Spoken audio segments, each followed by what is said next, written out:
விஜய் அவர்களுடைய அந்த சுற்றுப்பயணம் இது 2வது கட்டம் இந்த சனிக்கிழமை நடைபெற்று முடிந்திருக்கிறது.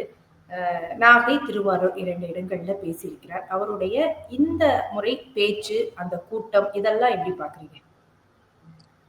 மாநாடை தொடர்ந்து இதுதான் அவர் எடுக்கக்கூடிய முதல் அரசியல் ஒரு நிகழ்வாக நான் பார்க்கிறேன்.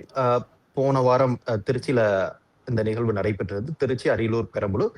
திருச்சியில ஒரு பெருசா பேசல. அரியலூர்ல 10 நிமிஷம் தான் பேசியிருந்தாரு. பெரம்பலூருக்கு போக முடியல. அதுக்கான முக்கிய காரணம் அந்த கட்சி தொண்டர்கள் தான். அந்த கட்சியோட தொண்டர்களோட கட்டுப்பாடு இல்லாமல் அவர்கள் நடந்து கொண்டதன் காரணமாக தான் அவர்னால அவர் சொன்ன நேரத்துக்கு எந்த இடத்துக்கும் போக முடியல. அதனால அது அவரோட கட்சி தான் முழுமையா பொறுப்பேற்கணும்.